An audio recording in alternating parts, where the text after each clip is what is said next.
कुछ कहानियां सुनाई नहीं जाती, कुछ राज दिखाए नहीं जाते, पर डार्क एक्सपीओवी पर सब कुछ सामने आता है। अकेले मत देखना। रात के ठीक 3:13 पर उस अस्पताल की खिड़की से रोशनी झिलमिलाई, जबकि वो इमारत पिछले 22 साल से बंद पड़ी थी। विकास ने अपनी कार रोकी। उसकी उंगलियां स्टीयरिंग व्हील पर कस गईं। उसने 2 बार आंखें झपकाईं। रोशनी गई, फिर आई, फिर गई। यार, तूने देखा? उसने बगल में बैठे रोहन से पूछा। रोहन पहले से ही खिड़की से बाहर घूर रहा था। उसका मुंह थोड़ा खुला था। 3री मंजिल, बाईं तरफ से 5वां कमरा, रोहन ने धीरे से कहा। विकास ने गर्दन घुमाकर गिना। 3री मंजिल, बाईं तरफ से 5वां। उसकी रीढ़ में एक ठंडी लहर दौड़ गई। वो कमरा ऑपरेशन थिएटर नंबर 7 था। नीलम अस्पताल। शहर के उत्तरी छोर पर खड़ी वो 5 मंजिला इमारत अब सिर्फ एक खंडहर थी। दीवारों पर काई जमी थी। खिड़कियों के शीशे टूटे हुए थे, जैसे किसी ने अंदर से मुक्का मारकर तोड़े हों। मुख्य गेट पर जंग लगा ताला लटका था और उस पर एक सफेद पट्टी चिपकी थी जिस पर लिखा था, खतरनाक इमारत, प्रवेश वर्जित। लेकिन विकास और रोहन यत्नपूर्वक खतरनाक चीजों की तरफ ही खिंचते थे। दोनों यूट्यूब पर डरावनी जगहें नाम का एक चैनल चलाते थे। उनके पास 3 लाख सब्सक्राइबर थे। हर वीडियो में वो किसी बंद जगह में जाते, रात बिताते और सुबह सनसनीखेज क्लिप अपलोड करते। आज तक उन्हें कुछ असली नहीं मिला था, बस टूटे फर्नीचर, चमगादड़ और अंधेरे में अपनी ही परछाई। आज की रात अलग थी। विकास ने गाड़ी साइड में लगाई। दोनों बाहर निकले। रोहन के कंधे पर कैमरा था, विकास के हाथ में टॉर्च और एक बैग। बैग में थे चार्जर, पानी की बोतल, बिस्किट का पैकेट और एक छोटा सा रिकॉर्डर जो आवाजें कैद करता था जो कान नहीं सुन सकते। कमेंट्री शुरू करें? रोहन ने कैमरा ऑन करते हुए पूछा। विकास ने गले को साफ किया और अपनी यूट्यूबर वाली आवाज में बोला, दोस्तों, स्वागत है एक बार फिर डरावनी जगह पर। आज हम हैं नीलम अस्पताल के बाहर, वो जगह जहां 22 साल पहले कुछ ऐसा हुआ था जिसे शहर आज भी याद करना नहीं चाहता। तो चलिए अंदर। रुक। रोहन ने कैमरा नीचे किया। क्या हुआ? ऊपर देख। विकास ने देखा। 3री मंजिल, बाईं तरफ से 5वां कमरा। रोशनी फिर थी। इस बार वो नहीं गई। ताले की चेन किसी ने पहले से काट रखी थी। गेट धकेलते ही खुल गया। लोहे की चीख ने रात की खामोशी को चीर दिया। दोनों रुके, सुना। कुछ नहीं। अंदर घुसते ही एक अजीब महक आई, पुरानी दवाइयों की, नमी की और कुछ और जो विकास पहचान नहीं सका, लेकिन जिसने उसके पेट में एक गांठ बांध दी। लॉबी में टूटी कुर्सियां बिखरी थीं। एक पुरानी रिसेप्शन डेस्क थी जिसके ऊपर धूल की मोटी परत जमी थी। दीवार पर एक पुरानी घड़ी टंगी थी। उसकी सुइयां 3:13 पर रुकी हुई थीं। यार, घड़ी देख, रोहन ने फुसफुसाया। विकास ने देखा और कुछ नहीं कहा। सीढ़ियां दाईं तरफ थीं। पहली मंजिल पर मेडिकल वार्ड था। टूटे बेड, गिरे हुए सलाइन स्टैंड, एक कोने में पुरानी व्हीलचेयर जो अपने आप उस तरफ मुड़ी हुई थी जहां खिड़की थी, जैसे कोई बैठा बाहर देख रहा हो। दूसरी मंजिल पर लैब और ओपीडी थी। फर्श पर टूटी शीशियां थीं। एक कमरे का दरवाजा अंदर से बंद था। विकास ने धक्का दिया। नहीं खुला। अंदर से बंद है? रोहन ने अचरज से कहा। हाँ। दोनों आगे बढ़ गए। 3री मंजिल। सीढ़ियां चढ़ते वक्त विकास को लगा कि कोई उनके पीछे चल रहा है। उसने पलट कर देखा। टॉर्च की रोशनी में सिर्फ खाली सीढ़ियां दिखीं, लेकिन एक कदम की आवाज, बस एक, अभी भी उसके कानों में गूंज रही थी। 3री मंजिल पर पहुंचते ही दोनों रुक गए। दाहिने तरफ एक लंबा कॉरिडोर था। उसके सिरे पर बाईं तरफ से 5वें कमरे के दरवाजे की दरार से रोशनी आ रही थी। वो कमरा, रोहन ने धीरे से कहा। विकास का दिल जोर से धड़का। उसने कैमरे पर नजर डाली। रोहन रिकॉर्ड कर रहा था।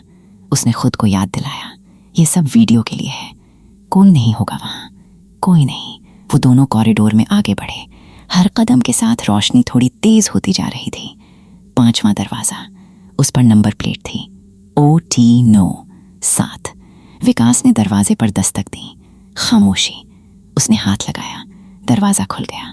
अंदर एक जलती हुई मोमबत्ती थी ऑपरेशन टेबल के ऊपर, और टेबल पर एक पुरानी पीली पड़ चुकी फाइल। विकास ने फाइल उठाई। कवर पर लिखा था, मरीज संख्या 1, नीलम देवी। नीलम देवी? रोहन ने पढ़ा। यार, इस अस्पताल का नाम भी नीलम है। विकास ने फाइल खोली।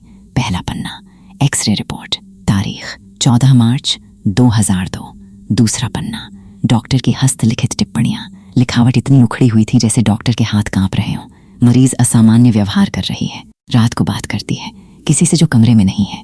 कहती है कि वो उसे देख सकती है। ऑपरेशन का निर्णय लिया गया है। कारण, आंतरिक रक्तस्राव। तीसरा पन्ना, ऑपरेशन रिपोर्ट। ऑपरेशन 15 मार्च 2002। समय रात 11:47 बजे। ओटी 9:07। विकास की उंगलियां अगले पन्ने पर गईं। ऑपरेशन के दौरान अप्रत्याशित घटना, मरीज की हृदय गति अचानक बंद हो गई। टीम ने 43 मिनट तक प्रयास किए। समय रात 3:13 बजे। मरीज नीलम देवी को मृत घोषित किया गया। रात के 3:13। विकास ने फाइल गिरा दी। यार, उसने कहा। तभी मोमबत्ती बुझ गई। अंधेरा, पूरा अंधेरा।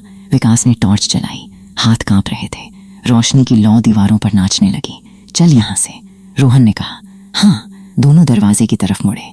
दरवाजा बंद था। विकास ने हैंडल घुमाया, नहीं खुला। दोबारा जोर लगाया, नहीं खुला। धक्का दे, रोहन ने कहा। दोनों ने मिलकर धक्का दिया। दरवाजा हिला भी नहीं। विकास ने पीछे हटकर टॉर्च से कमरे को स्कैन किया। खिड़की, वहां खिड़की थी। उसने खिड़की के पास जाकर देखा। तीसरी मंजिल से नीचे की जमीन दिखी, बहुत नीचे। हम यहाँ से नहीं कूद सकते, फोन कर किसी को। विकास ने जेब से फोन निकाला। नेटवर्क। एक बार, फिर गया, फिर एक बार गया। नेटवर्क नहीं है। मेरा देख, रोहन ने भी देखा। वही हाल। कमरे में खामोशी छा गई। तभी उन्हें आवाज सुनाई दी। दरवाजे के उस पार एक धीमी रुकी हुई सांस, जैसे कोई दरवाजे से कान लगाकर सुन रहा हो। विकास ने टॉर्च दरवाजे पर टिकाई। रोहन ने कैमरा उठाया। हाथ इतने कांप रहे थे कि स्क्रीन पर तस्वीर हिल रही थी। कौन है? विकास ने आवाज दी। कोई जवाब नहीं। यहाँ कोई है। सांस की आवाज बंद हो गई। दोनों ने एक दूसरे को देखा। फिर एक दस्तक। 1, 2, 3 दस्तकें। विकास का गला सूख गया। दरवाजा खोलो, उसने कहा। दस्तक रुकी। फिर दरवाजा धीरे से अपने आप खुल गया। बाहर कॉरिडोर खाली। दोनों पल भर के लिए वहीं खड़े रहे। फिर विकास आगे बढ़ा और कॉरिडोर में झांका। कुछ नहीं, लेकिन फर्श पर, धूल पर पैरों के निशान, नंगे पांव, छोटे, एक औरत के। और वो निशान कमरे की तरफ आए थे, बाहर की तरफ नहीं गए। भाग यहाँ से, रोहन ने कहा। वो दोनों कॉरिडोर में दौड़े, सीढ़ियों की तरफ। लेकिन जब वो मुड़े, सीढ़ियां नहीं थी, दीवार थी। सादी, पूरी दीवार। ये कैसे? रोहन ने हाथ लगाया। दीवार ठोस थी। हम गलत मंजिल पर हैं? विकास ने सोचा। नहीं, हम तीसरी पर थे। हम सीढ़ियां चढ़कर यहाँ आए थे। टॉर्च की रोशनी कम हो रही थी। बैटरी। विकास ने बैग खोला। स्पेयर बैटरी थी, लेकिन हाथ कांप रहे थे। उसने बैटरी बदली। टॉर्च जली और उसकी रोशनी में उन्होंने देखा, कॉरिडोर के दूसरे सिरे पर एक आकृति खड़ी थी। सफेद कपड़ों में, लंबे बाल। चेहरा नहीं दिख रहा था। वो खड़ी थी, हिल नहीं रही थी, बस खड़ी थी। रोहन का मुंह खुला, लेकिन आवाज नहीं निकली। विकास ने टॉर्च आकृति पर टिकाई। आकृति ने धीरे धीरे सिर घुमाया उनकी तरफ। विकास ने आंखें बंद कर लीं। 1 पल, 2 पल। उसने मन को समझाया, ये रोशनी का खेल है, यहाँ कोई नहीं है। उसने आंखें खोली। आकृति वहां नहीं थी, लेकिन कॉरिडोर के फर्श पर एक चीज थी जो पहले नहीं थी। एक पुरानी तस्वीर। विकास ने झुककर उठाई। श्वेत श्याम तस्वीर। एक औरत बेड पर लेटी हुई है। उसकी आंखें खुली हैं। उसके आसपास डॉक्टर और नर्सें हैं। उनके चेहरे अजीब तरह से धुंधले हैं, जैसे किसी ने जानबूझकर मिटाए हों। तस्वीर के पीछे हाथ से लिखा था, वो अभी भी यहाँ है। कौन है? रोहन ने कहा। नीलम देवी, विकास ने फुसफुसाया। अचानक पूरे कॉरिडोर की लाइटें जल गईं। पुरानी पीली ट्यूब लाइटें टिमटिमाती हुई, और उनकी रोशनी में विकास ने देखा, सीढ़ियां वापस आ गई थीं। वो दोनों नीचे उतरे। पहली मंजिल पर आकर रुके, क्योंकि नीचे जाने से पहले रोहन को कुछ दिखा। मेडिकल वार्ड के अंदर, बेड नंबर 7 पर कोई लेटा हुआ था। विकास ने रोहन का हाथ पकड़ा। जाना नहीं है। यार, क्या वो हिल रहा है? विकास ने देखा। हाँ, हिल रहा था, धीरे धीरे, जैसे सांस ले रहा हो। कोई इंसान होगा, रोहन ने कहा। कोई बेघर होगा। हाँ, विकास ने कहा। लेकिन उसका पेट कह रहा था नहीं। फिर भी वो अंदर गया, बेड के पास पहुंचा। वहां कोई नहीं था। बेड खाली था, लेकिन चादर पर एक इंसान के लेटने का निशान था। गरम, अभी अभी। और तकिए पर लंबे बालों का एक गुच्छा। विकास ने तकिया उठाया। नीचे एक नेम टैग था, सरकारी अस्पताल वाला नीला प्लास्टिक का tag. Neelam Devi, ward 1, bed 7। वो दोनों भागे। लॉबी, मुख्य दरवाजा। लेकिन मुख्य दरवाजा बंद था, ताला लगा था अंदर से।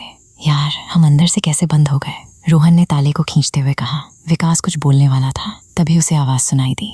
पीछे से एक औरत की आवाज, बहुत धीमी, बहुत पास। बाहर मत जाओ। दोनों पलटे।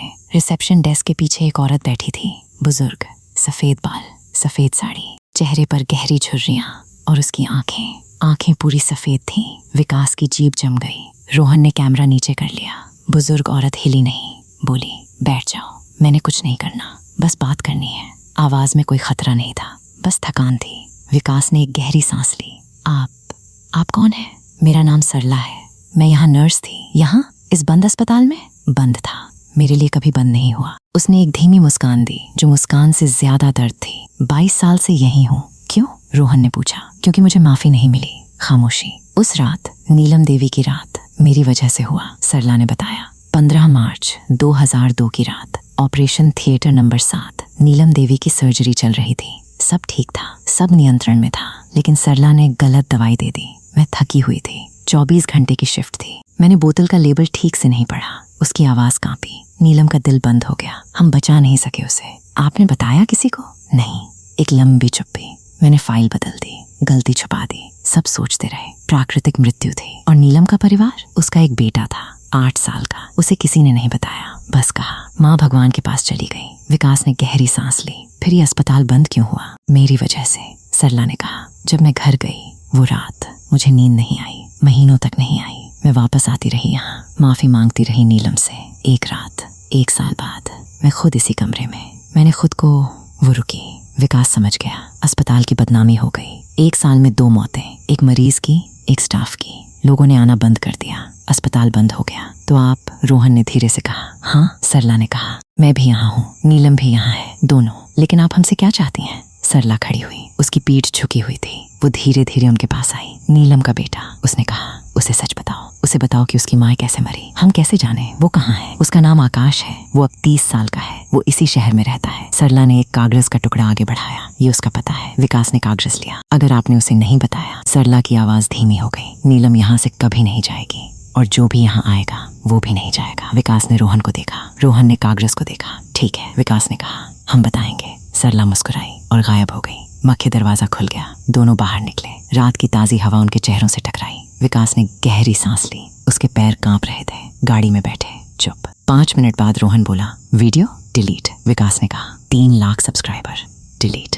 रोहन ने कैमरा उठाया। कुछ देर रुका, फिर डिलीट किया। अगले दिन सुबह पते पर पहुंचे। एक सादा घर। दरवाजा खटखटाया। एक आदमी खुला, 30 के आसपास, थका हुआ चेहरा, लेकिन उसकी माँ जैसी आंखें। विकास को तस्वीर याद आ गई। आकाश? हाँ, हम आपसे आपकी माँ के बारे में बात करना चाहते थे। आकाश का चेहरा एकदम बंद हो गया। माँ 22 साल पहले गुजरी थी। क्या काम है? कुछ बात है जो आपको जाननी चाहिए। लंबी चुप्पी। अंदर आइए। विकास ने सब बताया। सरला की बात, फाइल, ऑपरेशन, गलती, सब कुछ। आकाश ने सुना। बीच में कुछ नहीं बोला। आंखें नम थीं, लेकिन आंसू नहीं गिरे। जब विकास खत्म हुआ, आकाश कुछ देर खिड़की से बाहर देखता रहा। मैं जानता था। उसने आखिरकार कहा, क्या? माँ ने एक बार सपने में आकर कहा था, मुझे न्याय चाहिए, बस इतना। मैं समझ नहीं पाया था। अब क्या करेंगे? अब आकाश ने एक गहरी सांस ली। माँ को माफ करने दूंगा उस औरत को। जो हो गया हो गया। सरला को भी सजा मिल चुकी है। विकास ने उसे देखा। माफी बड़ी चीज है। हाँ? आकाश की आंखें भर आईं। माँ हमेशा कहती थी शाम को। विकास ने नीलम अस्पताल की तरफ जाने वाली सड़क से गाड़ी निकाली। उसने खिड़की से देखा। 3री मंजिल, बाईं तरफ से 5वां कमरा, अंधेरा, कोई रोशनी नहीं। उसने एक गहरी सांस ली। रोहन ने कुछ नहीं कहा, बस धीरे से अपना हाथ विकास के कंधे पर रखा। गाड़ी आगे बढ़ी। उस रात नीलम अस्पताल में, ऑपरेशन थिएटर नंबर 7 में, एक धीमी सी रोशनी जली और फिर हमेशा के लिए बुझ गई। कुछ इमारतें सिर्फ ईंट और पत्थर से नहीं बनती, वो उन आत्माओं से बनती हैं जो अधूरी बातें लेकर वहां रह जाती हैं।